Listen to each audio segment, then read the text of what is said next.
오늘 말씀 보겠습니다. 마태복음 5장 5절입니다. 온유한 자는 복이 있나니 그들이 땅을 기업으로 받을 것이며. 지난 시간에는 온유한 자가 복이 있다고 하는 그 온유하다는 것이 성경에서 무엇을 의미하는지를 살펴보았습니다. 성경에서 말하는 온유한 자로 번역이 된 단어 헬라어 프라우스는 그 기본적인 뜻이 온유한, 친절한, 겸손한, 동정심이 많은 등으로 국어 사전적인 의미와 크게 다르지 않습니다. 그러나 구약 성경에 나오는 온유함이라고 번역이 된 단어들과 온유한 분으로 나오는 모세와 예수를 보면 그 단어적 의미를 넘어 더 풍성한 구원적 의미가 담겨져 있음을 우리가 살펴보았습니다. 그러니까 성경에서 말하는 온유함이란 지면의 모든 사람보다 온유함이 더하다고 하는 모세를 통해서 알 수 있었던 것은 하나님의 마음이 모세의 마음에 투영되어 하나님의 마음이 모세의 마음이 되고 모세의 마음이 하나님의 마음이 되어 하나님과 같은 말을 하는 호물로 개화하는 자로 하나님의 그 마음, 그 사랑, 그 진리를 담은 자라고 했습니다. 그런 모세가 하나님의 말씀을 돌비로 처음 받아 그 내용을, 진리를 광야에서 열심히 전해 주었던 사람이었죠. 그래서 모세가 땅 위에서 가장 온유한 자로 기록되어 있는 겁니다. 그리고 예수님을 온유하신 분이라고 하죠. 왜 예수님이 온유하신 분입니까? 진리이신 예수님이 수고하고 무거운 율법의 짐을 지고 가는 우리에게 진리를 전해 주어서 모든 율법의 속박으로부터 해방시켜서 자유케 하시는, 다시 말해서 우리를 하나님이 거하시는 집 진리 성전으로 만들어 가시기 때문입니다. 그러니까 진리이신 예수님의 멍에를 함께 매게 하심으로 그 진리의 말씀으로 평강, 에이레나를 만들어 줄 수 있는 자, 멍에를 나와 함께 매고 한 방향으로 십자가의 길로, 죽음의 길로, 진리의 길로 가자고 말할 수 있는 예수님을 온유한 자라고 하는 겁니다. 그러니까 온유이시고 진리신 예수님에 의해서 그 예수님이 전하신 그 말씀을 우리가 진리로 담아 그러면 우리가 온유한 자가 된다고 하는 겁니다. 그러니까 성경에서 말하는 온유와 겸손은 하나님의 말씀을 진리로 가진 자가 그렇지 못한 이들에게 그 진리를 전해주어 그들을 율법의 속박으로부터 자유롭게 풀어줄 수 있는 상태가 되면 그것을 온유와 겸손이라고 하는 겁니다. 그러니까 진리를 모르고 율법적 신앙생활을 하는 수고하고 무거운 율법의 짐을 지고 저주받아 죽어가는 자들을 진리를 전해주어서 진리를 깨닫게 해서 그런 율법적 신앙생활을 멈추고 진리의 삶을 살게 해줄 수 있다면, 그래서 그들을 온유한 자로 만들어 영원이라는 안식에 들어가게 하는 자들을 온유하고 겸손한 자라고 말하는 것입니다. 그러면 그 온유한 자가 땅을 기업으로 받는다고 했는데 이게 무슨 말이냐 하는 거죠. 그러니까 온유한 자가 땅을 기업으로 받는다는 것이 어떤 의미인지를 성경신학과 원문을 근거로 살펴보도록 하겠습니다. 자, 우선 먼저 우리가 살펴볼 말씀은 온유한 자가 땅을 기업으로 받는다고 하는데 이 기업이 어떤 의미냐 하는 겁니다. 자, 우리가 기업하면 일반적으로 회사를 생각하죠. 그래서 그 회사로 생각하는 기업이라는 그 기업이 갖고 있는 의미는 이게 한자어가 끼알귀 그리고 업자를 씁니다. 그러니까 업을 뭔가 영리를 꾀한다는 그런 의미겠죠. 그러니까 돈을 벌기 위한 회사로 영리를 목적으로 물건을 만들고 판매하는 조직체를 의미하는 거죠. 이게 일반적으로 오늘날 우리가 말하는 회사라고 하는 그런 기업을 의미합니다. 그런데 한글 성경에 번역된 기업은 그 한자가 다릅니다. 회사로서의 기업이 아니라 그 기자가 터기자, 기초기자, 근본기자입니다. 그리고 업업자를 쓰니까요. 그러면 자, 이게 무슨 말이냐? 그러니까 성경에서 말하는 기업이라는 것은 대대로 물려 내려오는 재산을 의미하는 것입니다. 그러니까 성경이 의미하는 기업은 사람의 근본, 기초가 되는 재산이라고 할 수 있죠. 그러면 사람의 근본이 되고 기초가 되는 재산은 뭘까요? 성경에서. 그게 하나님이죠. 그러니까 하나님이 온유한 자에게 그렇게 기업, 재산이 된다는 그 말이에요. 그러니까 이 말씀을 땅을 기업으로 받는다고 하면 우리가 기업이라는 의미를 잘 이해가 안 가요. 그러니까 그렇게 해석하는 것보다는 땅을 상속받을 것이다 라고 하는 것이 더 정확한 해석입니다. 왜냐하면 이 기업을 받다 라고 하는 그 단어가 뒤에 보면 상속받다라는 그런 단어의 뜻을 가지고 있기 때문에 그렇습니다. 자, 그렇다면 온유하면 땅을 기업으로 받는다, 온유하면 땅을 차지한다, 온유하면 땅을 상속받는다는 의미가 뭐냐 그런 얘기입니다. 그러니까 기독교는 예수를 잘 믿어서 이 땅에서 필요한 나의 것을 얻어내는 종교가 아니라 온유이고 겸손이신 예수의 멍에를 메고 그 그리스도를 배우는 삶의 방식이라고 했습니다. 그러면 온유이시고 진리이신 예수님으로부터 그리스도 진리를 우리가 배우면 우리가 진리가 딘 자가 되는 거죠. 우리가 온유한 자가 되는 거죠. 그런데 그 온유한 자의 복의 내용이 땅을 기업으로 받는 거다 하는 얘기입니다.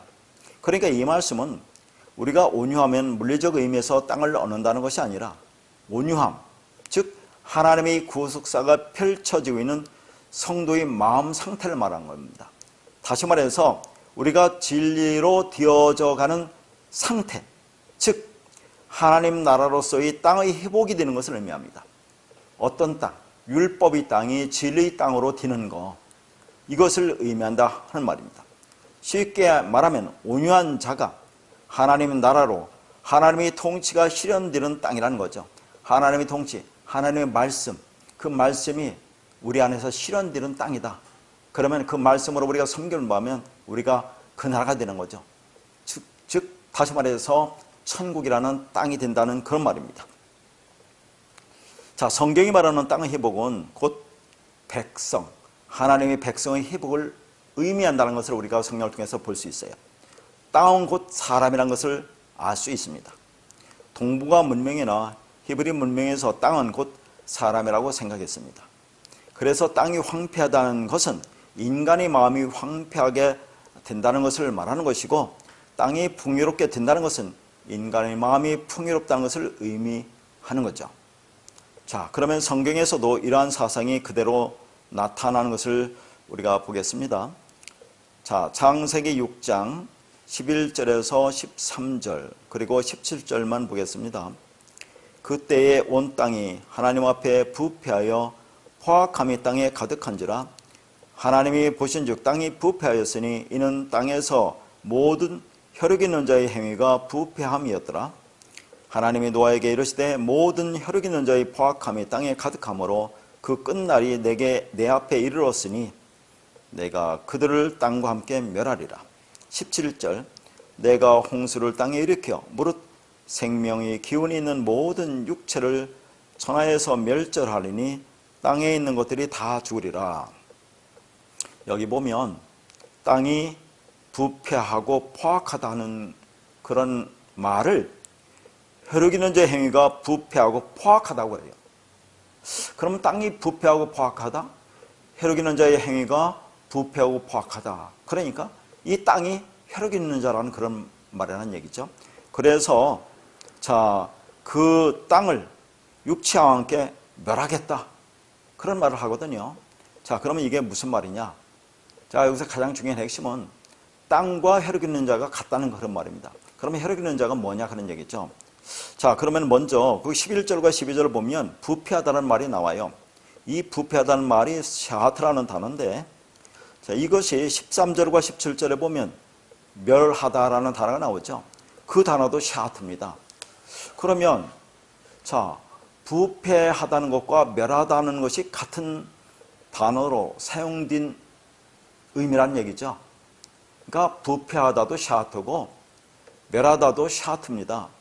그러니까 이게 같은 의미의 단어다 그런 얘기입니다. 그러면 그게 무슨 말이냐 하는 거죠. 사람이 부패한 것 자체가 멸망이다 그 말입니다. 자, 그러니까 여기서 땅이라고 하는 것은 하에레츠거든요. 이 하에레츠가 어디 나오냐면 창세기 1장 2절에 땅이 혼돈하고 공허하며 흑암이라고 할 때 그 땅, 이게 하에레츠입니다. 그러면 이 땅이라고 해서 율법의 땅을 말해요. 즉 율법의 땅이 혼돈고 흑암이라는 얘기죠. 그런데 자, 여기서 혈육 있는 자 뒤에 쭉 써놨는데 혈육 있는 자라고 하는 그 단어가 바사르라는 단어입니다. 자, 그 17절에는 그걸 육체라고 써놨어요.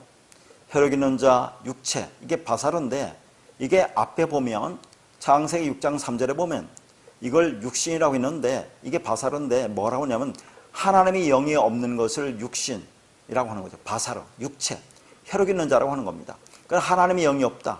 그게 육체고 육신이고 혈육이 있는 자라 하는 얘기죠. 그걸 여기서 땅이라고 한다 그런 얘기입니다. 그러니까 땅, 하에레츠라는 것은 율법의 땅을 말하죠. 혼돈, 공허, 흑암이라는 얘기입니다. 자, 그 땅이 혈육 있는 자, 하나님의 영이 없으니까 비진리, 율법인 존재 자체가 혈육 있는 자니까 그게 땅과 같다는 그 말이에요. 그러니까 우리가 땅이 혼돈, 공허, 흑암이라는 율법이라고 하는 그 자체는 하나님의 영이 없다는 것은 비진리로 그 자체가 부패하고 포악하다 그런 얘기입니다. 그런 상태가 죽음이고 멸망이라 그런 얘기예요. 그러니까 여기에서 지금 하나님이 말씀하고자 하는 것은 인간은 태어날 때 다 그런 상태로 육으로 태어난다는 얘기죠. 육을 입고 태어난다는 것은 율법의 상태로 태어난다는 얘기죠. 이게 혼돈과 흑암이라는 겁니다. 아무것도 아니라는 거죠. 율법적 존재 상태, 비진리 상태. 자, 이것을 우리가 에베소서 뭐라고 합니까? 너희가 죄와 허물로 죽었다고 할 때 그 상태, 죽은 거. 자, 그게 여기서 말하는 땅이 부패하고 포악하다. 혈육 있는 자가 부패하고 포악하다. 그렇게 지금 표현하고 있어요. 그러니까 하나님이 말씀하는 것은 그런 자를 내가 어떻게 구원할 것인가를 말하고 있는 거죠. 그러니까 어떻게 구원됩니까? 내가 부패하고 포악하다는 것, 내가 혼돈, 공허, 흑암이라는 것, 내가 죄와 허물로 죽었다는 것, 나는 아무것도 아니라는 것, 나는 티끌이고 먼지라는 것을 깨닫는 자. 그러니까 그런 자는 이 땅에서 우리가 율법을 지켜 행할 수 있는 존재가 못 된다. 나는 그런 존재가 아니구나 를 깨달으면 그러면 그것을 죽었다고 하는 거죠. 그게 말씀이 완성으로 죽었다고 하는데 그런 자를 살리겠다는 그런 의미인데, 자, 오늘날 모든 사람들은, 거의 대부분의 사람들은 그걸 깨닫지 못합니다. 그냥 자기가 여전히 살아있다고 하는 거죠. 죄와 허물로 죽었다고 하나님은 분명히 말하는데 혼돈, 공허, 흑암이라고 하는데 많은 사람들은 자기가 여전히 살았다고, 그래서 율법을 지켜서 의로운 자가 되겠다고, 가치 있는 자가 되겠다고, 그렇게 이 땅에서 하나님을 기뻐하는 자로, 자, 그래서 복을 받는 자로, 그런 자로 살겠다고 하고 있단 말이죠. 그게 죽어있는 상태입니다. 그 죽어있는 상태는 우리가 살릴 수가 없어요. 그러니까 이 말씀이 하나님의 은혜로 내가 그런 존재구나, 나는 죄와 허물로 죽은 존재구나, 나는 그렇게 율법을 지켜 행할 수 있는 존재가 못 되는구나 라고 깨달으면 그걸 뭐예요? 죽었다고 하는 거죠. 그건 진짜 죽었다. 뭐라고? 자, 다나토의 죽음, 말씀이 완성으로 죽음을 죽었다. 그런 자들을 하나님이 말씀을 줘서 살리겠다는 그런 말을 지금 하고 있는 거예요, 여기서. 그러니까 여기에서 본문의 그 부패하고 포악함이라는 것은 사람의 상태, 마음의 상태를 말하고 있는 거예요. 그러니까 너희들이 그렇게 죽어 있다는 것을 알아야 내가 살릴 수 있다는 것을 말하고 있는 거죠. 그런데 많은 사람들이 그걸 깨닫지 못하고 있다 하는 겁니다. 자, 그래서 이런 부패한 상태를 에레미야 17장 9절에는 만물보다 거짓되고 심히 부패한 것은 마음이라 누가 능히 이를 알리오마는 이라고 말하잖아요. 그러니까 모든 인간은 다 부패한 상태로 태어난다 하는 겁니다. 그래서 하나님은 지금 그걸 멸하시겠다고 하는데 이게 복음으로 들려야 합니다. 각자가 자기를 보면 부패한 상태로 살았고 지금도 그렇게 살고 있다는 것을 우리가 알지 않습니까? 이 부패와 포악함이라는 것은 율법의 상태를 가리킨다고 있어요.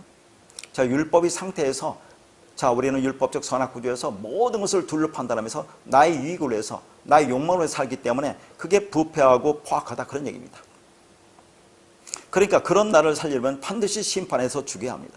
그래서 하나님은 지금 그렇게 하시겠다는 말씀입니다. 간단해요. 죽여야 살릴 수 있다는 거죠. 죽으면 사는 겁니다. 그래서 하나님은 말씀하십니다. 너희들은 부패한 자들로 그게 죽어있는 상태다. 그런데 내가 부패하다는 것을 모르면 살릴 수가 없습니다. 그래서 너는 부패하여 죽었다는 것을 가르쳐주고 있는 겁니다. 그래서 우리는 반드시 그리스도와 함께 십자가에서 죽어야 하는 겁니다. 그러면 삽니다. 그래서 앞에서 말씀드렸지만 12절과 13절에 혈기는 자, 그리고 17절에 육체가 바사릅니다. 그게 6장 3절에 육신이라고 했어요. 하나님의 영이 없는 상태라고 했습니다. 자, 포악함이라는 단어가 하마스라는 단어인데 이게 악입니다.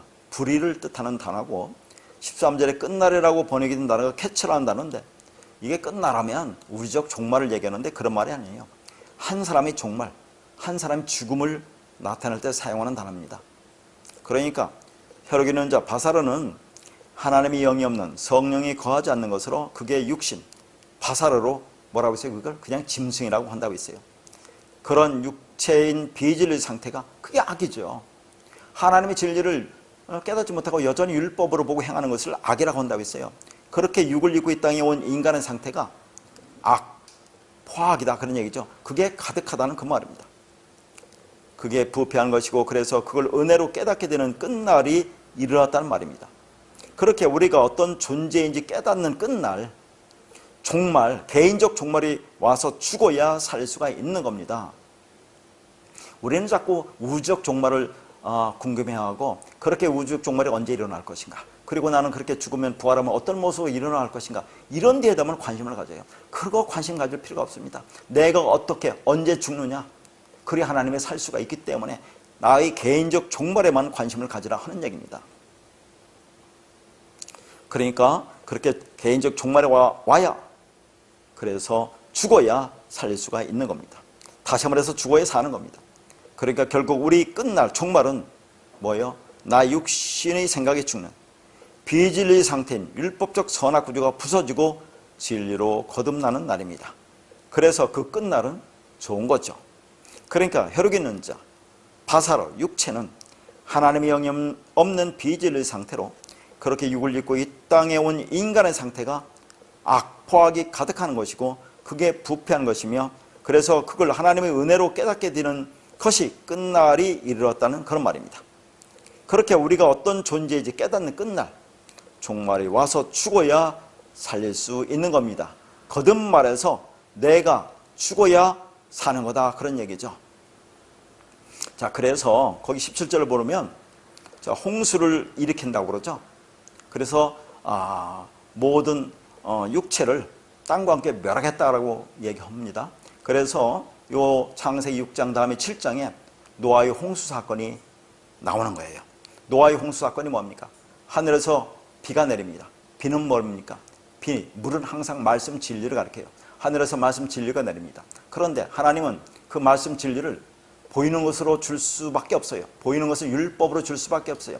하늘에서 만나로 그렇게 내려줄 수밖에 없어요. 근데 인간은 다 율법적 상태로, 부패와 포악한 상태로 이 땅에 율법적 존재로 태어나서 율법적 신앙생활을 하기 때문에 모든 걸 율법으로 오기 때문에 하늘에서 내오는 그 진리 말씀을 그걸 진리로 보지 못하고 율법으로 볼 수밖에 없어요. 그래서 광야 40년 동안에 이스라엘 백성들의 1세대가 다 죽는 거로 나옵니다. 다 죽어야 된다는 거죠. 그런데 여기에서 다 죽는데 두 종류가 나옵니다. 어떤 사람은 그걸 만나로 먹고 이게 만나 뭐야 라고 먹고 그냥 영원히 죽는 것이고 진리를 깨닫지 못하고 죽는 것이고, 어떤 사람들은 그렇지, 나의 육적 자는 죽어야지, 애굽에서 욕망은 나의 자, 애굽의 가치, 애굽의 사상, 이 이상의 욕망은 내가 죽어야지 라고 하나님 은혜로 깨닫는 자가 있어요. 이것도 역시 죽는 겁니다. 내가 그렇게 죽어야 한다는 걸 깨닫는 자, 그러면 하나님이 그 진리 말씀으로 그들을 살려내는 거죠. 그래서 1세대가 죽고 2세대가 들어가는 것으로 보여주는 겁니다. 옛 땅이 죽고 새로운 땅으로, 옛 사람이 죽고 새 사람으로 들어가는 것을 보여주는 거죠. 이 노아의 홍수 사건도 똑같습니다. 하늘에서 그 말씀 내리는데, 그래서 그 말씀이 즉 내리는데 그걸 율법으로 주기 때문에 깨달을 인간이 없어요. 그래서 땅에서 호흡하는 자, 기식하는 자는 다 죽는다고 합니다. 모든 사람은 다 죽어야 돼요. 우리도 죽어야 합니다. 그 율법적 존재. 그러니까 죽는다는 것은 어떤 사람은 그걸 깨닫지 못하니까 영원히 죽는 것이고, 어떤 사람은 그렇지, 그런 나의 자아는 죽어야지 하고 죽는 거면, 죽으면 그러면 진리물로 살려내는 겁니다. 그러니까 그가 어디서 살아요? 노아의 방주 안에서, 예수 그리스도 안에서 그들은 살아나는 겁니다. 예수 그리스도의 은혜에서 살아나는 겁니다. 예수를 죽고 그리스도로 살아나는 거예요. 이게 세례라고 있잖아요. 자, 물은 진리고 이걸 세례라고 베드로전서 3장 21절에서 말하고 있는 겁니다. 자, 그러나 우리가 생각해 볼 것은 사투, 인간의 부패함이라는 것이 뭔지, 진리가 뭔지 모르면서 무언가 하나님을 잘 믿는다고 하면서 행하는 그 율법적인 열심이 스스로 파는 자기 무덤인 거예요. 자기가 파놓은 그 함정, 그 무덤에 스스로 빠져 죽는 겁니다. 누가 지옥에 보는 게 아니라 그 말입니다. 자기 발로 스스로 죽음의 길로 걸어가서 죽음의 세계로 넘어가는 거죠. 그게 비진리의 완성으로 가는 겁니다. 그러니까 하나님은 사람의 마음이 패역한 것을 땅이 패역한 것으로 표현하고 있어요. 거듭 얘기지만 그러면 그 땅을 어떻게 살리느냐 하는 겁니다. 어떻게 살리느냐, 심판해서 죽여서 살린다 그 말이죠. 그걸 노아의 홍수사건에서 보여주는데, 다시 한번 말씀드리면 하늘에서 진리물이 땅에 떨어지니까, 땅에 떨어지는데 그걸 진리로 깨닫지 못해요. 그러니까 땅에서 호흡하는 기식하는 생명은 다 죽습니다. 그런데 노아의 방주 안에 들어간 8명만 살아나죠. 자, 그들도 그렇게 육신의 생각이 죽고 은혜로 살아나는 거죠. 예수 그리스도의 은혜로. 자, 그들이 노아의 방주 안에서 살아난 8명이다 하는 얘기죠. 그러면 8명이 살아난다는 말은 뭐라고 했습니까? 이 명이라는 단어는 없다고 했어요. 베드로전서에 보면 8명이 살아난다고 하는데 8명이 아니라 8로 산다. 8로 산다는 의미가 뭡니까? 자, 우리가 인생이라는 6의 삶을 살죠. 이 땅의 삶이 6의 삶, 6날의 삶입니다. 그 6날의 삶 동안에 하나님께서 주신 그 말씀을 진리로 깨닫고 은혜로 깨닫고 들어가면 그게 칠로 들어가는 거죠. 영원한 안식으로 들어가는 거죠. 안식하면 그 다음날 부활이니까 안식이 부활이나 같은 겁니다. 그러니까 6, 7, 8은 같은 거죠. 이 역사 안에서 우리가 6, 7, 8의 삶을 동시에 산다 그런 얘기죠. 그러니까 그렇게 내가 죽고 안식하면 그게 8이야. 그걸로 너희들이 구원받는 거야 라는 말을 하지만 거기서도 보면 자, 구원받는 자가 몇 명이니? 겨우 8명이라? 겨우라는 것은 거의 없다라고 있어요. 그렇게 구원받는 자는 거의 없다라고 합니다. 그래서 요한복음 6장 보면 예수님이 말씀합니다. 내가 하늘에서 내려온 생명의 떡이라고 합니다. 내 살은 참된 양식이요 내 피는 참된 음료라고 하는데 이걸 깨닫지 못합니다. 그래서 거기에 다녔던 거의 모든 사람이 떠나고 12제자만 남습니다. 근데 12제자 중도 너희들도 떠나가려 하니까 베드로가 말하죠. 영생의 말씀이 있사온데 우리가 어디로 가오리까 하라고 말하는 것을 봅니다. 그러니까 거기서도 보면 깨닫는 자가 거의 없다는 것으로 또 표현하고 있어요. 거의 다 모든 사람이 떠나간다는 것을 우리가 알 수 있습니다. 그러니까 이 현실이 그대로 오늘날 우리에게 나타나고 있는 겁니다. 진리의 말씀이 하늘에서 떨어지면 이 땅에서 호흡하고 있는 나, 유교적인 나, 욕망하는 나가 저주의 물에 익사당하고 진리의 물에 의해 살아나는 것입니다. 그러니까 예수 그리스도에 의해서 방주에 의해서 어떤 이들은 살아나는 거죠. 이것이 노아 시대에 일어나는 것이 아니라 지금 이 땅에 나타나고 있는 복음의 사건인 것이죠. 지금 이렇게 온 세상이 패역한데 진리의 물이 떨어져서 나의 유격적인 욕망을 익사시키고 그 진리의 물로 노아의 방주로 거듭나게 해서 살게 하는 겁니다. 그래서 우리가 이 땅에서 죽는 겁니다. 이사야서 58장 12절입니다. 네게서 날짜들이 오래 황폐된 곳을 다시 세울 것이며 너는 역대의 파괴된 기초를 쌓으리니 너를 일컬어 무너진 데를 보존한 자라 할 것이며 길을 수축하여 거할 곳이 되게 하는 자라 하리라. 누구에 관한 말입니까? 즉 예수 그리스도에 관한 말씀입니다. 그러니까 하나님은 이렇게 예수 그리스도의 사역으로 황폐한 우리의 마음을 회복하십니다. 오늘날 황폐하고 상실된 마음으로 하나님의 말씀으로서의 진리시를 받지 못한 사람들의 마음을 보면 그들이 그 황폐함을 회복할 수 있는 유일한 길은 무엇이겠느냐 하는 거죠. 하늘의 말씀시가 그 마음에 심기우는 것 말고는 그들이 상실한 마음을 회복할 길은 없는 겁니다. 그래서 복음서에 보면 씨 뿌리는 자의 비유에서 그 씨가 네 곳에 떨어집니다. 그 중에서 좋은 땅에 떨어지죠. 자, 그러면 우리가 좋은 땅이라는 것이 아니라 그 씨가 들어가면 우리를 좋은 땅으로 만들어주는 겁니다. 그래 좋은 땅이 되니까 거기서 30배, 60배, 100배의 결실이 일어나죠. 다른 곳에서는 100배, 60배, 30배라고 합니다. 이 30, 60, 100이라는 의미가 뭐라고 했어요? 자, 거기에서 성경 구절을 가지고 전부 다 설명이 있는데 이게 아들이 된다는 의미라고 했어요.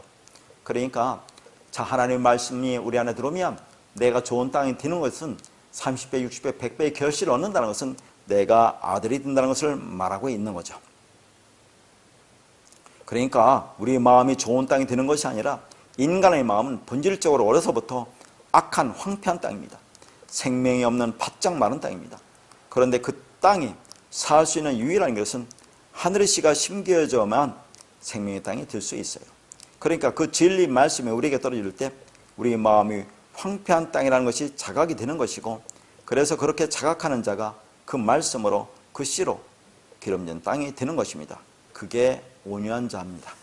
그러니까 온유한 자가 땅을 기업으로 받는다는 것은 하나님이 주신 기업, 곧 하나님 자신이 성도의 기업이 되고 그것을 땅을 차지하는 것으로 설명하고 있는 거죠. 궁극적으로 온유한 자에게만 하나님이 약속하신 그 땅을 기업으로 받는 자가 되는 것입니다. 자, 그러면 온유한 자는 땅을 기업으로 받는다고 했는데, 자, 이 말씀을 우리가 좀 원문으로 좀 살펴볼 텐데요. 자, 기업으로 받는다는 헬라어가 클레로노메오라는 단어입니다. 이 단어는 자, 상속하다, 상속받다, 상속자가 되다, 유업으로 받다, 획득하다, 얻다라는 그런 뜻이에요. 자, 그러면 이 단어만 가지고도 잘 의미를 정확하게 우리가 모릅니다. 그래서 이 단어가 어디서 왔나로 보니까 자, 상속자라는 클레로로모소라는 단어에서 왔습니다. 그럼 여기서 잠깐 또 우리가 확인할 것은, 여러분 이렇게 원문을 말할 때는 제가 지금 올려드린 그 말씀, 저 설교 말씀을 한번 보시기를 바라겠습니다. 그러니까 클레로로메오라는 단어가 클레로로모스라는 단어에서 왔어요. 클레로로모스라는 단어가 상속자인데 이 관계는 뭐라고 했어요? 예전에 믿다라는 단어가 피스티오입니다. 근데 여기다가 오미크론 시그마가 붙이면 피스토스라고 있어요. 이 피스토스는 믿음이 된 자, 믿음을 가진 자, 하나님이 뿌시다 라고 할 때 그게 피스토스입니다. 우리는 그 진리에서 믿음이 된 자가 되어야 돼요. 그런 관계다, 그런 얘기죠. 그러니까 상속하다, 상속받다가 클레로 로메오고 상속자가 클레로 로모소 관계가 이런 관계다, 그런 얘기죠. 자, 그러니까 하나님이 진리 말씀 들어와서 내가 진리 말씀을 가지면 그게 상속자가 되는 거예요. 그런데 자, 좀 더 깊이 들어가면 이 상속자인 클레로 로모스라는 단어는 두 단어로 되어 있습니다. 클레로스라는 단어와 노모스라는 단어로 되어 있어요. 여기가 중요합니다. 자, 클레로스라는 단어는 제비 분깃이라는 뜻이에요. 그리고 노모스라는 것은, 노모스는 율법입니다. 근데 이것이 할당된 거라고 나와요. 율법이 할당됐다? 율법이 할당됐다는 것은 의미가 없어요. 그러니까 율법이라는 것은 이거 율법적인 땅을 가리키는 겁니다. 땅이 할당됐다, 그런 얘기죠. 그러니까 자, 이렇게 보면 클레로로모스라는 것은 율법을 제비 뽑다, 율법, 땅을 제비 뽑다, 그런 얘기예요. 그러니까 구약 성경에서 하나님이 이스라엘에게 기업으로서의 약속의 땅을 주실 때 제비를 뽑아 주신 것과 관련되어 있다, 그런 얘기입니다. 그러니까 제비를 뽑는다는 것은 인간의 뜻과 수고로 결정되는 것이 아니라 하나님의 뜻과 주권에 의해서 결정된다는 그런 의미예요. 그러니까 땅을 우리가 기업으로 받는다는 것은 너희 힘으로 받는 게 아니라, 온유한 자가 되어서 땅을 기업으로 받는다는 것은 너희 힘으로 되는 게 아니야. 하나님의 주권과 뜻으로 되는 거야. 그러니까 땅이라는 것은 무슨, 여기서는 율법입니다. 율법을 땅으로 받는데 그 땅을 기업으로 받는다는 것은 그 율법을 통해서 우리가 진리로 깨달으야, 그래야 그 땅을 상속받는다, 진리의 땅으로 우리가 받는다는 그런 의미가 되는 거죠. 그러니까 할당된 것으로의 뜻, 노모스는 뭐 일반적으로 율법과 규범을 의미하는데 전체적으로 한마디로 해서 율법을 가리키는 단어예요. 그러니까 하나님이 당신의 것을 우리 몫으로 할당해 주신 것, 율법이 무엇인지를 바르게 안 자를, 율법, 땅, 호계, 그 율법이 무엇인지를 바르게 안 자를 상속자, 클레로로모스라고 한다는 얘기죠. 그러니까 상속자는 뭐예요? 율법을 진리로 상속받은 자라, 그 말입니다. 그러니까 땅으로 번역된 헬라어가 호계죠. 호계, 직역하면 그 땅인데 이게 히브리어로 하에레츠라는 겁니다. 호계나 하에레츠는 아까도 말했지만 이게 옛 성전, 율법의 성전을 가리키는 거죠. 그러니까 그 옛 성전, 율법의 성전 내용이 율법이죠. 보이는 것을 준 거, 그 율법은 선악과로부터 시작해서 아랫사랑으로 허락하신 모든 것을 의미합니다. 즉 하늘의 것을 알라고 건네주신 이 세상의 모든 것을 코스모스라고 하잖아요. 그걸 세상으로 번역하는데 그게 율법이다, 그런 말입니다. 그러니까 땅을 기업으로 받는다는 것은 지난 시간에도 기록해 준 말씀인데, 자, 율법 노모서로 건네주신 것, 이게 할당된 거예요. 율법 노모서 할당되고 땅, 율법이 땅 건네주신 이 세상을, 그 내용, 그 안에 담긴 내용 진리로 잘 깨달으면 그것이 하나님이 우리에게 주신 기업이 되고, 그 기업을 받은 자를 상속자, 클레로 로모사라고 하는 것입니다. 말씀 보겠습니다. 마태복음 15장 25절에서 28절입니다. 여자가 와서 예수께 절하며 이르되 주여 저를 도우소서. 대답하여 이르시되 자네의 떡을 취하여 개들에게 던짐이 마땅하지 아니하니라. 여자가 이르되 주여 올소이다마는 개들도 제 주인의 상에서 떨어지는 부스러기를 먹나이다 하니, 이에 예수께서 대답하여 이르시되 여자여 네 믿음이 크도다. 네 소원대로 드리라 하시니 그때로부터 그의 딸이 나으니라. 여기서 먼저 28절을 보면, 자, 여자의 네 믿음이 크다고 하는데 이 믿음이란 단어가 호피스티스입니다. 호피스티스는 정과사가 붙으면 이게 피스토스라고 해요. 그러니까 자, 여자가 이렇게 고백을 하는 것은 그가 믿음이 딘 자라, 그 말입니다. 믿음을 가진 자다, 그런 얘기를 하는 거예요. 자, 개들은 주인의 상에서 떨어지는 부스러기를 먹습니다. 부스러기가 뭡니까? 조각조각 나는 것으로, 그게 율법이라고 했죠. 그러니까 조각조각 난 부스러기를 먹는 존재는 개다 하는 얘기죠. 이 땅에서 율법으로 건네주신 모든 것이 조각조각 난 부스러기입니다. 그러니까 율법을 해서 인간이 먹고 있는 모든 것은 부스러기입니다. 자녀는 떡을 먹는데 떡은 뭘 상징합니까? 진리의 말씀을 가리키는 거죠. 자녀가 아닌 개는 부스러기, 율법을 먹는다, 그런 말입니다. 그런데 우리가 어떻게 하나님의 자녀가 되었습니까? 내가 부스러기를 먹는 개라는 것을 자각할 때 그때 떡이 보이는 겁니다. 내가 부패하고 포악함이라는 걸 자각할 때, 혼돈, 공허, 흑암이라는 걸 자각할 때, 죄와 허물로 죽은 자라는 걸 자각할 때, 그때 하나님이 나를 살리는 거죠. 그러면 그게 나에게 진리가 되는 겁니다. 진리가 나에게 오는 거죠. 자, 그러니까 부스러기는 역사와 시간과 공간에서 하나님이 이 땅에 건네주신 모든 것들이 조각으로 주신 율법이다 하는 거죠. 그게 나쁘다는 것이 아니라 그것을 진리로 통합해서 하나로 보지 못하면 개들이 먹는 부스러기가 된다는 그 말입니다. 근데 자녀는 그것을 하나로 통합해서 양식으로 먹습니다. 그러면 떡이 되는 거죠. 진리가 되고 생명이 되는 것입니다. 로마서 8장 28절에 모든 것이 합력하여 선이 된다고 합니다. 그러니까 이 땅에 하나님이 주신 모든 것들, 부스러기가 하나가 되어서, 조각조각 난 것이 하나가 되어서 하나님의 선을 이룬다고 하는 거죠. 그래서 우리가 하나님의 자녀로 이 땅에서 부스러기로 건네주신 개별적인 것들, 이상의 모든 것들은 부스러기입니다. 개별적인 겁니다. 율법적인 것들이죠. 그래서 그런 것들 하나하나에 우리가 목매이지 않고 그것들을 원리로 터득해서 하나로 보면 그게 뭡니까? 진리가 되니까, 진리가 내 안에 담으니까 이 선의 재료로 주신 것들이 뭐가 됩니까? 나에게 고통이 됩니까? 안 됩니까? 고통이 안 된다, 그런 얘기입니다. 그러한 개별적으로 주신 것들, 그것만 보면 나에게 고통이 되지만 이것을 허락하신 하나님이 그 마음, 그 뜻을 알면 그것들이 하나로 통합된다, 그런 얘기죠. 모든 것이 합력하여 하나님이 선을 이룬다, 하나님이 구원을 이루는 것이 되는 겁니다. 그러니까 그 여자가 개가 먹는 것이 부스러기가 아니라 이제는 자녀의 떡이 되는 것입니다. 자, 그러니까 진리는 그렇게 멀리 있는 게 아니다 하는 얘기예요. 빛이 어디에 있습니까? 어둠 속에 있습니다. 은혜가 죄 안에 있습니다. 생명이 죽음 안에 있는 겁니다. 그 죽음을 감지하면 그 생명이 나에게 오는 것입니다.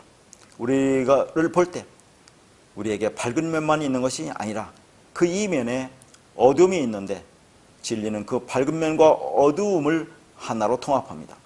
그러면 어둠이 나쁜 것이 아니었구나, 그 어둠 때문에 이 진리를, 빛을 보게 되었구나를 아는 것입니다.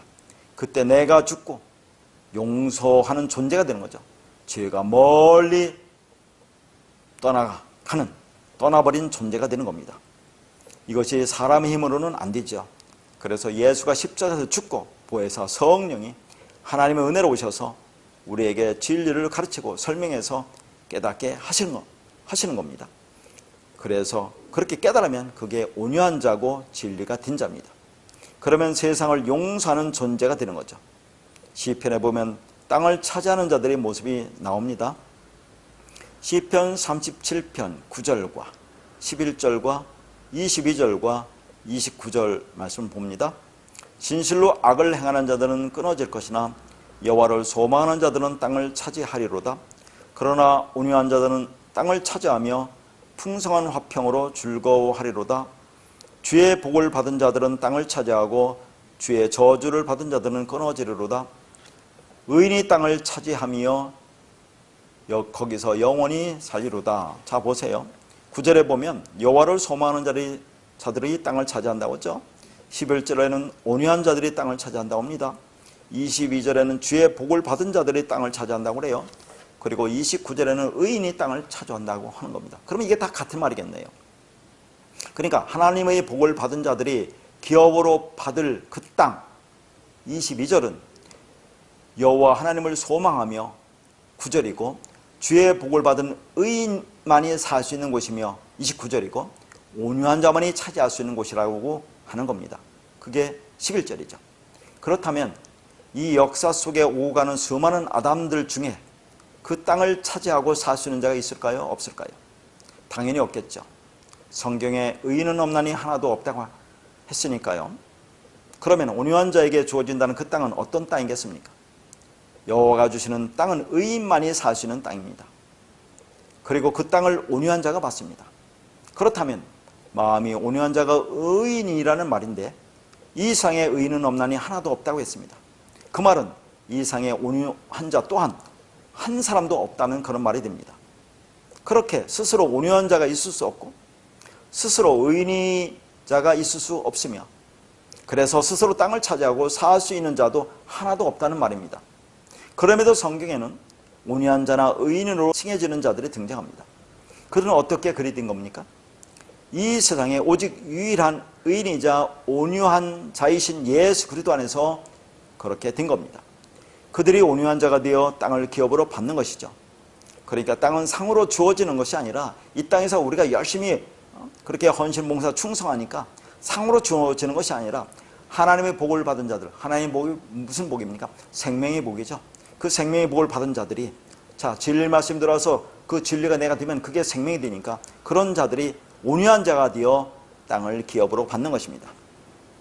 다시 말해서 하나님의 은혜의 통치, 말씀의 섬김을 받아 율법의 성전인 그 땅, 호계를 진리로 깨달아 진리 성전이 되어 하나님의 기업을 받은 상속자가 하나님 나라의 식민지로 정복되어가는 성도의 모습으로 땅을 기업으로 받는 것이라고 하는 것입니다. 그들이 땅을 소유하는 것이 아니라 하나님의 통치를 받는 하나님 나라가 된다는 그런 말이에요. 다시 말해서 우리가 그리스도와 진리가 온유한 자가 되는 겁니다. 그래서 우리 자신이 복음이 되고 진리가 되어 다시 말해서 온유한 자가 되어 복음의 진리를 선포하여 율법 아래에 있는 자들을 진리를 말하는 온유한 자가 되게 하는 것이죠. 이 말은 복음의 진리를 말하기 위해서는 우리 자신이 복음이 되어야 하고 진리가 되지 않고는 불가능하다는 말입니다. 그 말은 우리가 진리를 전해주는 차원이 아니라 먼저는 나라는 존재 자체가 복음이 되어야 한다, 진리가 되어야 한다는 말입니다. 그래서 성도의 인생 자체가 복음을 흘려주는 복음이 되어야 하는 거죠. 진리를 흘려주는 진리가 되어야 하는 겁니다. 이에 대한 좋은 예가 사도 바울에게 있습니다. 사도 바울이 왜 나를 본받는 자가 되라고 했는지를 보겠습니다. 고린도전서 4장 9절과 15절과 16절입니다. 내가 생각하건대 하나님이 사도인 우리를 죽이기로 작정된 자같이 끄트머리에 두셨음에 우리는 세계 곧 천사와 사람에게 구경거리가 되었노라. 15절 그리스도 안에서 1만 스승이 있으되 아버지는 많지 아니하니 그리스도 예수 안에서 내가 복음으로서 너희를 낳았음이라. 16절 그러므로 내가 너희에게 권하노니 너희는 나를 본받는 자가 되라.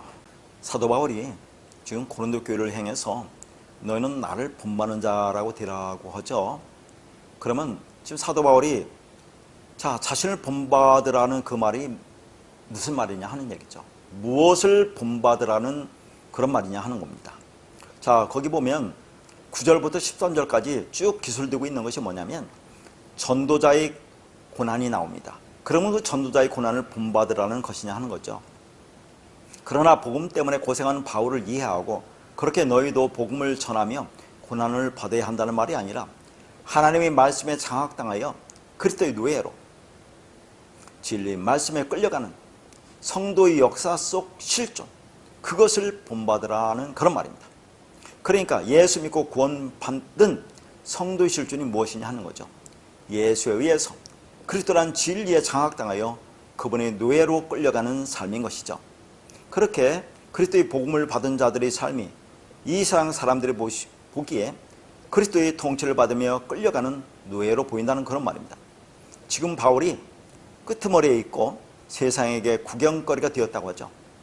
그러니까 진리가 우리 안에 들어와서 우리가 진리를 알면 우리는 세상의 끄트머리에 있게 된다 그 말입니다. 그러면 우리는 세상의 구경거리가 되겠죠. 자, 지금 바울이 뭘 비유하느냐면 고대 시대에 전쟁에서 이기고 돌아오는 개선 행렬 때 적국의 포로들이 끌려오는 모습으로 바울은 자신을 비유하고 있는 겁니다. 바울이 세상의 끄트머리와 구경거리가 되었다고 하는 것은 그 개선 행렬에서 적국의 포로가 되어 뇌처럼 저 끄트머리에서 비참하게 끌려오고 있다는 말입니다. 그러면 사도 바울을 정복한 장수는 누구라고 합니까? 예수 그리스도죠. 맨 앞에서 예수 그리스도가 이 땅의 나라를 정복해서 바울을 포로로 뇌로 끌고 가고 있는 모습입니다. 맨 끝에 정복한 나라의 노래들이 있는데 그들을 어떻게 끌고 갑니까? 자, 여러분 영화를 보셨겠지만 고대 전쟁에서 그 진나라들의 그 포로들을 끌고 가는 모습을 우리가 보잖아요. 노예로 끌고 가는데 그들은 두 손과 두 발이 세 줄로 묶여서 질질 끌려갑니다. 지금 그 모습을 말하고 있어요. 이 모습이 세상의 끄트머리와 구경거리가 되었다는 그 말입니다. 이것을 본받으라고 해요. 지금 거기 보면 9절에 보면 자, 하나님의 사도는 우리를 죽이기로 작정된 자 같이 끄트머리에 두셨다. 자, 세계의 구경거리가 되게 만들었다고 하는데 여기 보면 우리를 죽이기로 작정했다고 했죠. 이때 죽이다라는 말이 뭐냐면 이게 에피와 타나토스의 합성어입니다. 에피는 땅적인 존재, 땅 위에. 그러니까 우리가 이 땅에서 땅적인 존재로 살아가는 거잖아요. 율법적 존재로 살아가는데 그들에게 말씀을 주어서 자, 그들에게 이 말씀이 뭔지를 깨닫게 해서 그걸 즉 말씀으로 완성해서 살리겠다, 아들이 되겠다. 자, 그걸 죽인다는 타나토스로 쓴 거였죠. 그 말씀을 줘서 말씀으로 완성시켜서 자, 아들을 만들겠다. 그런 모습이 지금 뭐예요? 여기서 끄트머리에 세상의 구경거리가 되었다고 하는 거죠. 우리가 이 진리 말씀을 깨닫고 이 진리의 삶을 살아가면 우리는 세상 많은 사람들은 우리를 조롱하고 비웃고 우리를 그렇게 핍박하잖아요. 그런 모습을 지금 보여주고 있는 겁니다. 그게 세상의 끄트머리로 끌려가는 모습이에요. 세상이 구경거리가 되었다고 지금 말하고 있는 겁니다. 그것을 본받으라고 지금 사도 바울이 말하고 있다는 얘기예요. 그러니까 자, 우리가 천국을 소유하는 것이 아니라 천국이 우리를 공격하는 겁니다. 자, 우리를 하나님의 식민지로 온유한 자로 만들어가는 거죠. 그 나라, 그 말씀이 우리를 공격하는 겁니다. 자, 그 말씀이 우리를 섬기는 거죠. 그래서 그 말씀으로 우리를 그 나라, 하나님의 백성으로 우리를 만들어가는 거죠. 온유한 자로 만들어가는 겁니다. 그래서 팔복에서 온유한 자의 복이 바로 하나님 나라의 식민지로 만들어져가는 성도의 모습을 설명하는 것입니다. 그래서 이 모습을 지난 시간에 본 말씀과 한번 연결해 보세요. 지난 시간의 말씀, 자, 우리가 예수와 한 멍에를 메고 가는 그 모습, 그걸 평강이라고 하지 않았습니까? 자, 그 모습. 그러니까 이 땅에 진리를 담고 오신 하나님이신 예수 그리스도라는 소 알레프와 우리를 하나로 연합하여 한 방향으로 가게 하는 거죠. 그러니까 예수라는 멍에를 함께 메고 한 방향으로, 그게 뭡니까? 십자가 길로, 그게 죽음의 길이에요. 그게 진리의 길로 끌고 와서 나를 죽여서, 즉 나란 존재가 누군지 깨닫게 해서 진리를 깨닫게 해서 진리가 된 자, 온유한 자, 그리스도로 만들어 주겠다고 하는 거죠. 자, 그게 지금 뭡니까? 지난 시간도 봤지만 벳세메스로 올라가는 두 암소, 자, 언약궤를 끌고 가죠. 수레에 싣고 그 언약궤를 메고 그 진리 말씀을 메고, 즉 지금 벳세메스로 끌려 올라갑니다. 전나는 두 암소, 즉 말하자면 젖이 난다는 것은 젖을 먹은 송아지가 있다는 거죠. 젖이 불어서 탱탱 불었는데 그 송아지에게 먹이지 못하고 그 송아지는 뒤로 하고 쳐다보지도 않고 곧장 그 벳세메스로 올라갑니다. 하나님의 땅, 가나안 땅으로 가는 거죠. 진리 말씀 갖고 자, 예수와 한 멍에를 메고 간 그 모습, 이게 지금 사도 바울이 고린도전서에서 이 말을 하고 있는 거죠. 그런 모습이 세상의 끄트머리에 있다, 세상의 구원거리가 됐다는 얘기죠. 즉 십자가에 죽기 위해서 질질 끌려가는 모습, 완성으로 죽음으로써 우리를 이끌고 가는 모습, 그걸 지금 말하고 있는 거죠. 그러니까 벳세메스로 끌려가는 소가 마지막에 뭡니까? 그게 번제물로 드려지는 거죠. 수레는 장작으로 패서 그것으로 우리가 번제물로 드려지는 것, 완전한 죽음을 의미한다고 했어요. 그 모습을 지금 그리고 있는 거죠. 이것을 사도 바울이 또 로마서 8장 14절에 뭐라고 하냐면, 무릇 하나님의 영으로 인도함을 받는 사람은 곧 하나님의 아들이라고 그래요.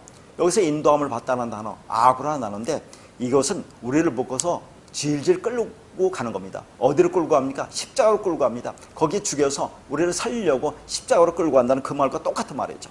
그러니까 하나님의 영, 즉 성령, 진리가 인도한다는 것은 우리를 꽁꽁 묶고 질질 끌어서 십자가로, 언약으로 끌고 간다, 그 말입니다. 그래서 거기서 죽여서 살리겠다는 거, 이게 벳세메스로 끌려가는 그 두 암소와 똑같은 거죠. 마지막에 가서 죽이는 겁니다. 십자가에 죽이는 거죠. 번제물로 드려지는 겁니다. 그렇게 하나님의 영, 진리의 말씀이 우리 안에 들으면 그 말씀이, 진리가 우리를 십자가로, 언약의 기둥으로 끌고 와서 그 육적 자아를 십자가에 못 박아 버리는 겁니다. 자, 그것을 지금 사도 바울이 고린도전서도 말하고 있고 로마서도 말하고 있고, 이게 사무엘상 6장에서 또 이 벳세메스로 끌려가는 두 암소를 가지고 우리가 어떤 존재로 되어져야 하는지를 분명하게 보여주고 있는 거예요. 그러니까 지금 사도 바울이 고린도 교회에게 말하는 겁니다. 너희들이 지금 보았지, 나는 지금 예수 그리스도에 의해서 정복당하여 진리에서 끌려가고 있는 노예다. 이런 나를 본받아야 한다. 이것이 복음입니다. 그러나 기복주의, 성공주의, 율법주의는 자기가 예수를 끌고 가면서 나 이렇게 힘있다고 자랑한다, 그 말이에요. 그러면 반론합니다. 그럼 누가 교회에 오겠는가? 누가 예수를 믿겠는가? 교회 와서 예수 믿고 이 땅에서 잘 돼야죠, 건강해야죠, 복 받아야죠, 그리고 천국에서 상급 받아야지. 그런데 너희들은 맨날 그렇게 질질 끌려가서 죽어야 한다고 하니, 십자가 죽어야 한다고 하니, 그러면 누가 예수를 믿겠느냐 하는 거죠. 그래서 이상한 부류만 믿게 됩니다. 그러니까 두 부류로 나눠지는데, 그렇게 열심히 공부하더니 이제는 이상해졌다고 하면서 저주하는 부류가 있죠. 다른 부류는 나도 너처럼 예수의 노예로 끌려가기를 원한다고는 이상한 정신병자들이 나오는 겁니다. 그래서 진리가 떨어지면 그 진리에서 두 부류로 나눠지는 겁니다. 그러니까 바울이 지금 자신을 본받으라고 하는 것은, 내가 그 진리에 장악당하여 통치를 받으며 그 선하신 목적으로 끌려가듯이 너희들도 이렇게 그 진리에서 통치를 받으며 끌려가기를 원한다고 하는 것입니다. 이렇게 그 영 안에서 진리에 대해서 가난한 자, 3절이죠. 애통한 자, 4절, 온유한 자, 5절, 이 모두가 하나님의 통치를 받는 하나님 나라이며 하나님이 거하시는 땅이 되는 거죠. 복음은 오직 이들을 통해서 선포되고 증거되는 겁니다. 그리스도의 노예로 진리로 끌려가는 여러분이 하나님 나라이고 천국이에요. 그러니까 천국에 들어가기 위한 자격을 따려고 노력하지 마시고 하나님 나라의 통치를 받는, 그 말씀으로 섬김받는 천국으로 잘 살아가시기를 바랍니다. 우리는 하나님의 통치를 받는 하나님 나라인데 왜 내 모양은 늘 이러한가 라고 생각을 하죠. 나는 진리를 알고 진리를 전한다는 목사가 되는데 나는 왜 변한 것이 눈꼽만큼도 없는가?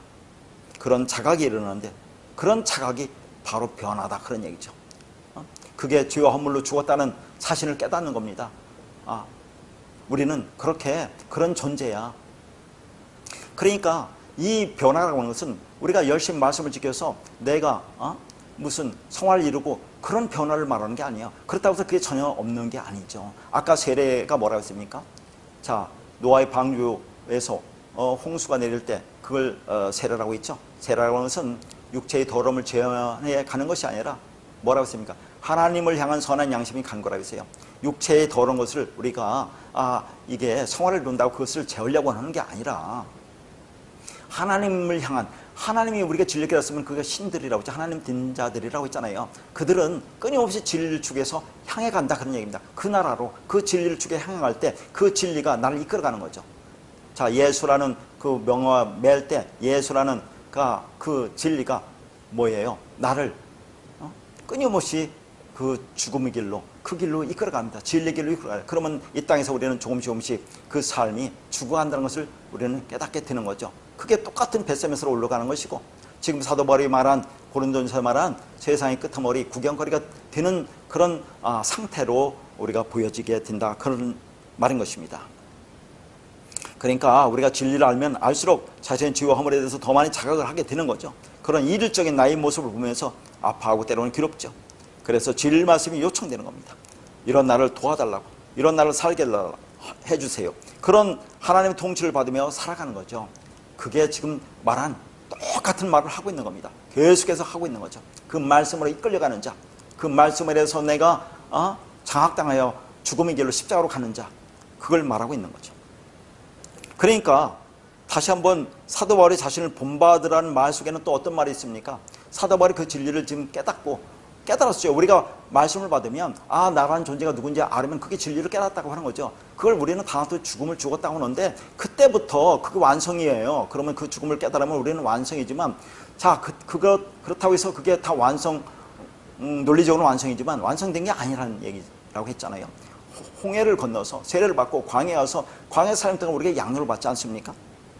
그러니까 우리가 진리를 깨달았다고 해서 완성되었다고 말하지만 그때부터 이 말씀으로 우리가 양육받는 것이 지금 계속해서 하고 있는 말씀이에요. 그러면 사도 바울이 자신을 본받으라고 했다는 것은 그 말씀을 깨달은 우리가 신이라고 했으니까, 그리스도라고 했으니까, 진리라고 했으니까, 그럼 그리스도로서, 하나님으로서, 신으로서 또 그렇게 말을 하고 있다는 것으로 알 수 있는 거죠. 그 하나님을 본받으라, 그 말입니다. 그러면 또 하나님을 본받으라는 말이 뭡니까? 하나님이 뭐예요? 하나님 말씀 진리죠. 진리가 깨달으라, 진리가 되라는 그 말입니다. 우리도 그렇게 말할 수 있어야 합니다. 그러니까 우리를 본받으라는 말은 우리 겉모습이 아니죠. 내가 율법을 통해서 진리를 깨달으면 내가 온유한 자가 되죠. 진리가 되죠. 그걸 하나님의 모양과 형상대로 지음을 받았다고 하는 겁니다. 그러면 내가 아들로 나아지는 거예요. 그걸 내가 나라는 아들을 낳았다고 하는 겁니다. 그리고 내가 아들을 낳았죠. 그러면 나의 형상과 모양대로 지음을 받았다고 하는 것입니다. 그래서 사도 바울이 그리스도 예수 안에서 내가 복음으로써 너희를 낳았다라고 하고, 그리스도 안에서 1만 스승이 있으되 아버지는 많지 아니하다라고 말한다니까요. 자, 이 말씀은 제가 원문 가지고 자세히 설명했습니다. 산상설교 3강에 보면 이 말씀 15절 말씀이 나오는데, 그리스도 안에서 1만 스승이 있으되 아버지는 많지 않다는 말을 이게 그냥 문자로 보면 우리가 이게 오해를 할 수 있잖아요. 그리스도 안에서 1만 스승이 있습니까? 그런 말이 아니에요. 자, 이 말은 우리가 많은 스승을 가지고 있어도, 다시 말해서 많은 스승이 있음에도 불구하고 그 원문 갖고 그렇게 해석했어요. 그러나 그리스도 안에 있는 아버지는 결코 많지 않다, 적다는 그 말입니다. 1만 스승이라는 것은 율법 선생을 가리키는 거죠. 많은 것은 율법을 가리키는 겁니다. 그냥 말씀을 율법으로 사람의 교훈으로 가르치는 자입니다. 그런 선생은 우리에게 많다는 겁니다. 그런데 아버지는 적다고 하는 거죠. 아버지가 뭡니까? 아버지. 자, 하나님의 성전. 하나님 성전에는 뭐가 있습니까? 하나님 말씀이 있죠. 어머니가 있습니다. 아버지는 아부, 히브리어로 어머니는 M인데, 아부는 하나님의 성전이고 M은 하나님의 말씀입니다. 그러니까 하나님의 성전 안에 하나님의 말씀이 있죠. 그러면 아버지와 어머니는 같은 거예요. 그러니까 아버지와 어머니가 하나가 되니까 생명이 나오잖아요. 그러니까 우리가 진리 말씀 깨달으면 내가 아버지가 되고 어머니가 되는 겁니다. 내가 부모가 된 거죠. 그러니까 부모가 되니까 나라는 아들을 낳는 거죠. 그리고 내가 다른 사람이 전해져서 또 다른 사람을 아들로 낳는다라고 그렇게 표현하고 있는 거예요. 아버지는 말씀으로 아들을 낳는 자로 그리스도 예수 안에 있는 자를 말합니다. 그러니까 하나님이 성령을 주신 목적은 복음으로 진리로 아들 온유한 자를 낳는 겁니다. 바울이 디모데를 낳았다고 하는 것은 바울이 전한 그 말씀으로 낳은 것인데 그 말씀이 아버지죠. 그러니까 바울이 디모데를 낳았다고 하는 것은 바울이 뭐 어떻게 낳았습니까? 그 말씀이 낳았다는 얘기죠. 바울이 진리를 깨달으면 그게 부모가 되는 거죠. 아버지가 되는 거지. 자, 그러면 바울이 낳았다고 하는 것은 그 말씀이 낳았다고 한다 그 말입니다. 그러니까 우리도 그 말씀, 그 진리를 전해서 그걸 깨닫게 하면 우리도 그 아들을 낳았다고 하는데 내가 낳은 게 아니라 말씀이 낳았다 그 말이에요. 자, 그러니까 우리가 지금 산상설교를 보고 있는데 이 산상설교는 누구나 자, 읽을 수 있는 말씀도 아니고 그렇다고 읽었다고 해서 누구나 이해되는 말씀도 아니에요. 그래서 지금 누구에게 전해주죠? 우리가 다 본 말씀입니다. 자, 4장 끝나고 나서 이제 5장, 6장, 7장이 산상설교인데 그리고 8장으로 넘어갑니다. 그러니까 4장 후반에 나오는 무리들과 8장 1절에 나오는 무리들과 자, 산상설교에 나오는 그 무리들은 다르다고 했어요. 산상설교에 나오는 무리들은 호라는 정화사가 붙는 무리들입니다. 그 무리 12제자가 나오잖아요. 12. 왜 하필이면 12무리입니까? 12는 아들을 가리킨다고 했죠. 아들이 뭡니까? 구약의 야곱의 12아들 12지파, 신약의 12사도 아들을 가리키는데 자, 구약의 장자가 누굽니까? 장자, 첫째가 뭐예요? 루벤이요. 루벤, 아들을 보라. 마지막 12번째가 누굽니까? 베냐민, 오른손의 아들, 진리의 아들이죠. 자, 첫째 루벤, 아들을 보라. 자, 세상 죄를 지우고 가는 하나님의 어린 양을 보라. 예수, 그게 뭡니까? 오른손의 아들, 진리의 아들, 그리스도, 예수 그리스도. 그러니까 12이라는 것은 자, 이 12를 통해서 너희들이 진리를 깨달으면 그게 아들이 된다는 것을 보여주기 위해서 12를 택하는 거예요. 그러면 산상설교에서 어떻게 이 12에게 진리를 가르쳐 줍니까? 자, 계명 열 갖고 가르쳐 주는데 자, 마태복음 5장 21절에 살인하지 말부터 나오잖아요. 계명 열인데 그러니까 앞에 나오는 계명 5과 뒤에 나오는 계명 5은 다른 게 아닙니다. 이걸 뭐 하나님 사랑과 인간의 사랑으로 나누는데 결국은 그게 같은 거예요. 왜냐면 자, 이걸 2계명이라고 하잖아요. 하나님 사랑과 이웃 사랑을 2계명이라고 하는데 앞에 5계명은 하나님 사랑, 뒤에 5계명은 이웃 사랑인데 이웃 사랑이 누굽니까? 우리 이웃에 대한 사랑입니까? 이웃을 내 몸같이 사랑하라는 그 말입니까? 그 말이 아니잖아요. 우리 이웃은 누굽니까? 선한 사마리아 비유에서 우리 이웃은 누구라고 그래요? 예수님이 강도 만난 자의 이웃이 누구냐고 하죠. 강도 만난 자. 우리가 강도 만나지 않았습니까? 율법이 속박을 지고 목원짐을 지고 가는 강도 만난 자예요. 그 이웃이 예수 아닙니까? 예수가 와서 진리가 와서 우리를 자유케 해주는 거죠. 그러니까 우리 이웃이라고 하는 것은 여기서 하나님 사랑과 이웃 사랑이라는 이웃은 예수 그리스도를 가리키는 거죠. 우리 이웃은 그것을 내 몸같이 사랑하라. 그 말씀을 내가 진리로 가지라 그 말이에요. 그러니까 앞에 5 뒤에 5은 같은 말입니다. 이 5을 산상설교에서 닛을 설명해 주잖아요. 살인, 간음, 거짓 증거, 사랑이라. 이 닛을 마지막 에스카토스 고다란테스 그 닛을 마지막 하나로 우리가 넘겨받으면 사랑으로 넘겨받으면 진리로 넘겨받으면 그게 하나가 되는 거 아닙니까? 그럼 완성이죠. 자, 그래서 그걸 왜 하필이면 5계명을 닛으로 설명합니까? 닛은 우리가 이 땅에서 닛이 돼야 돼요. 니모 반듯한 거룩한 성 예루살렘, 즉 새로고 새 땅, 그걸 4로 설명하잖아요. 그러니까 이 4로 설명할 때 자, 살인, 간음, 거짓 증거나 3을 가지고 그걸 율법을 통해서 그 안에 담긴 진리로 깨달으면 우리가 그걸 뭘로? 하나 사랑으로 깨달으면 우리가 4가 되는 거 아닙니까? 그래서 똑같은 말을 하는 거죠. 4로 설명하는 거죠. 3이라는 하늘의 수를 통해서 그걸 내 안에 담으면 그게 이 땅에서 하나가 되니까 그게 4가 되는 거죠. 3 플러스 4는 7이고 영원한 안식이고 그럼 그게 부활이고 8이고 다 같은 말을 하는 겁니다. 그래서 여기서 4라는 닛으로 설명하는 거죠. 이게 복음서도 마태, 마가, 누가, 요한복음 사랑으로 완성되는 거니까 이걸 닛으로 설명하기 위해서 자, 그걸 닛으로 예수님이 설명하죠. 그러면 그걸 깨달으면 하나 완성. 그게 아들이 된다는 걸 보여주는 거죠. 산상설교가. 그걸 오병이에서 요한복음에서 뭐로부터 설명합니까? 떡 5개와 물고기 2마리로 설명하죠. 떡 5개, 율법 5을 뭘로 보여야 된다는 얘기죠. 2개. 하나님 사랑, 이웃 사랑으로 보면 그렇게 하죠. 그게 하나가 되는 거죠. 완성이죠. 그럼 아들이 되는 거죠. 그게 12바구니를 보였다는 것은 12바구니를 우리가 12이라는 아들이 되는데 거기서는 아들이 되지 못합니다. 왜냐하면 조각으로 먹기 때문에 율법으로 보기 때문에. 그런데 그걸 다른 차원으로 거두라고 있죠. 나무가 따는 것이 다른 차원으로 걷어서 우리가 아들이 되는데 그렇게 되지 못하는 것 했다는 것을 또 요한복음에서 말씀하고 있는 거죠. 그러니까 다 같은 말을 하고 있는 겁니다. 그러니까 산상설교나 이 하나님의 말씀은 목적은 아들로 만드는 거죠. 그러니까 이 말씀의 진리를 깨닫고 온유한 자, 아들이 되는 것은 위로자 파라클레토스 성령이 오셔서 광야에서 만나 율법을 진리로 깨닫게 해주셔야만 하는 거예요. 그래서 4절에 위로자가 나온다고 있죠. 그렇다면 예수께서 이 땅에 오셔서 하신 일들은 제자들을 부르셔서 그들을 아들을 만들어내는 일이었습니다. 그래서 죽으시고 다른 부에서 성령으로 오시는 거죠. 그러니까 예수 그리스도만 하나님의 아들이 아니라 그 그리스도에 의해서 내가 진리가 되면 내가 하나님 아들 온유한자가 되는 것이고, 또 내가 진리를 전해주어서 그들이 진리가 되면 내가 또한 아들을 온유한 자를 낳는 자가 되는 겁니다. 그래서 하나님이 육을 입고 예수 그리스도라는 아들로 오신 것은 우리를 아들로 낳기 위함입니다. 그러니까 하나님이 하나님과 같은 존재로 만들겠다는 거죠. 그래서 성령이 내 안에 오셔서 진리로 하나가 되게 하는 겁니다. 그러니까 하나님의 아비로서 그 말씀을 진리를 가르쳐서 그 제자들을 아들로 만들겠다는 건데, 거듭 얘기지만 그것은 육으로는 안 되니까 나중에 죽고 성령으로 그리스도로 그들 안에 들어가셔서 그들을 아들로 만들어내는 겁니다. 그래서 4절에 애통하는 자가 위로를 받는다고 할 때 위로자이신 성령 파라클레토스가 우리에게 오셔서 진리를 전해주어 우리를 아들로 그리스도로 온유한 자로 만들어내는 것이 광야 40년의 여정입니다.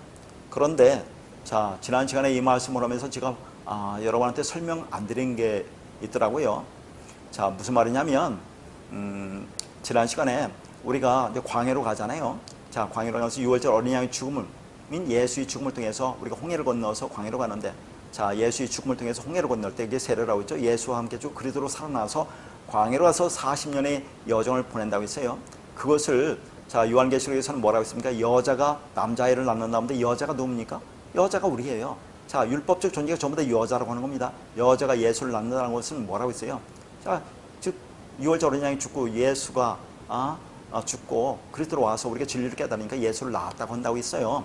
근데 중요한 것은 그러면 거기서 요한계시록에서는 1260일이라고 했습니다. 그러니까 어디서는 40일이라고 하고 40이라고 하고 어디서는 1260일이라고 하는 의미가 뭐냐 하는 얘기죠. 1260일 얘기하면서 이게 개월수로 오면 42달이라고 했어요. 이게 연수로 오면 3년 반이라고 있죠. 그 다음에 이걸 일회로 오면 반일회라고 했습니다. 한때 때 반때. 그러고까지만 설명하고 안 했더라고요. 그러면 이게 뭔가 좀 앞뒤가 맞지 않잖아요. 왜 반일회입니까? 반일회 돼서는 안 되잖아요. 자, 반쪽은 어디 있습니까? 반일회는 이게 예수 그리스도의 공생입니다. 예수도 자, 세례받고 공생 40일 동안 뭡니까? 시험을 받죠. 우리도 세례받고 광야로 가서 40년 동안 광야의 여정을 보내죠. 자, 그걸 말하고 있는 거죠. 그러니까 예수님의 공생의 3년 반, 우리의 즉 1260일 3년 반, 반일에 합치면 한일회가 되는 거죠. 7이 되는 거죠. 이건 완성을 얘기하는 겁니다. 7은 영원한 언약의 완성. 이것을 다니엘서 9장 24절에는 뭐랍니까? 허물이 그치며 죄가 끝나며 죄악이 용서되며 영원한 의가 드러난다고, 이게 십자가의 에서 완성되는 것을 분명하게 말하고 있어요. 이 70이라는 것을 연수로 따지면 70 곱하기 7이니까 490년입니다. 이것이 기간을 성경에 나오는 그 말씀에 따라 계산해 보면 정확하게 예수 그리스도 십자가 죽음에서 이것이 나와요. 그러니까 예수님도 세례가 2번 받는다고 했죠. 세례 요한으로부터 저 세례를 받고, 자, 우리가 홍해를 건너는 것도 세례를 받는다고 했죠. 똑같죠. 광야로 나오죠. 그 다음에 예수님 십자가 죽음, 이것도 세례라고 하잖아요.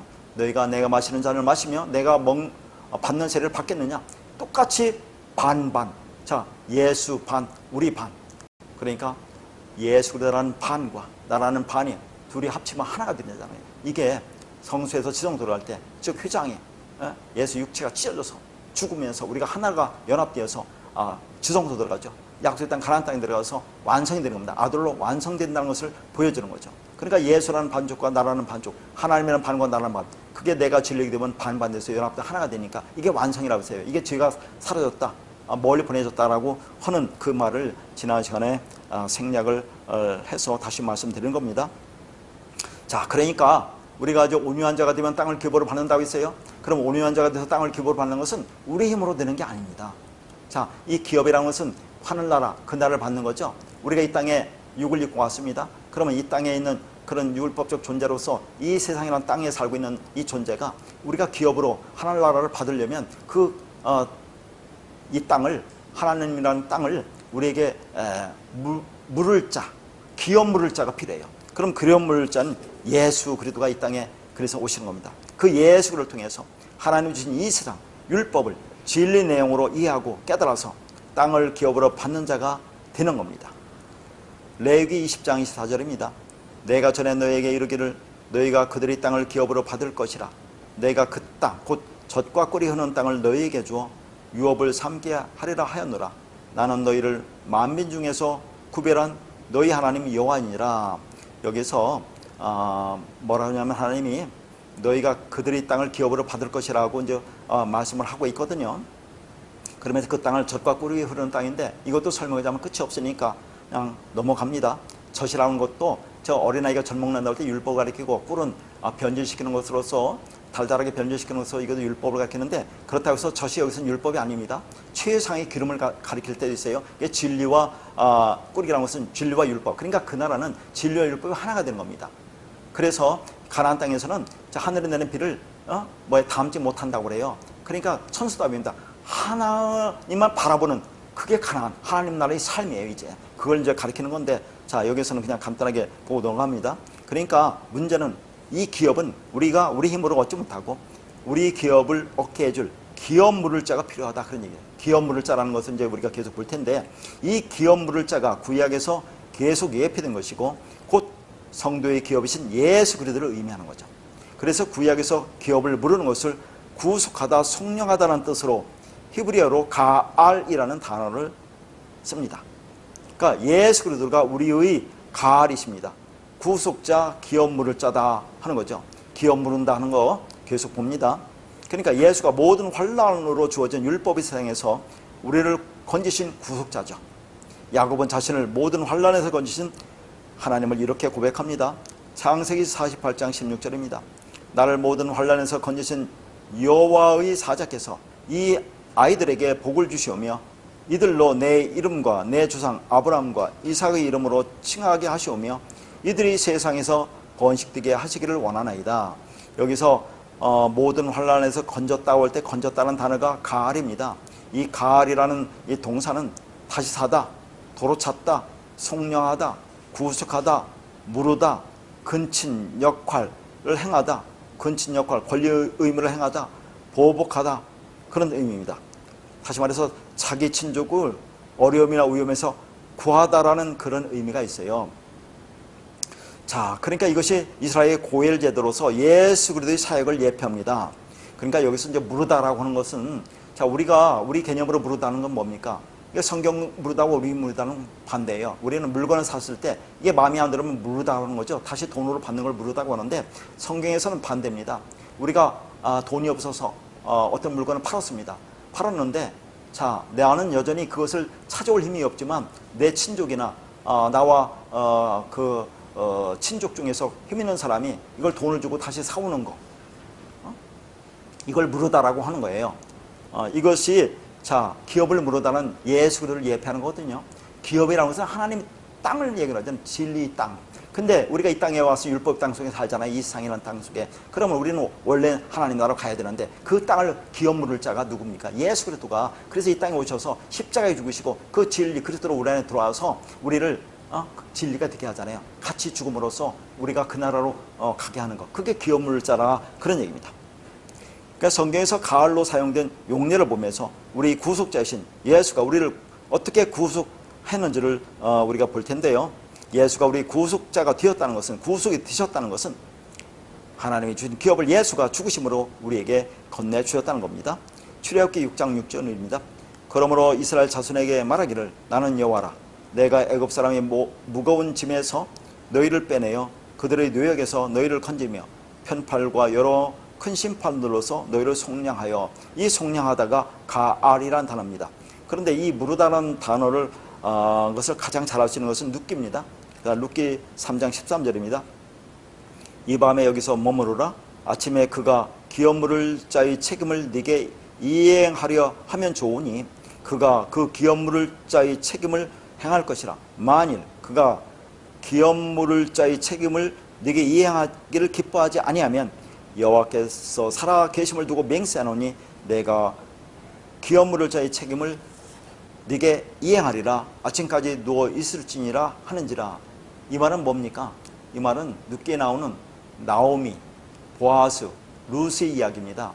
자, 룻기 1장에 보면 나오미 남편이 엘레멜렉이죠. 두 아들 말론과 기론이 자, 이들이 어디 사냐면 유대 땅 베들레헴에 사는데 흉년 들어서 모압 땅으로 건너갑니다. 근데 그 모압 땅에서 남편과 두 아들이 다 죽어요. 그래서 나오미가 그 며느리들과 함께 다시 고향 유대 땅 베들레헴으로 돌아오죠. 그런데 나오미에게는 이제 남자들이 하나도 없기 때문에 자, 씨를 이을 자가 없어요. 그 씨를 이을 자를 여기서 이제 보아스가 등장해서 그것을 대를 잇게 한다는 그런 내용입니다.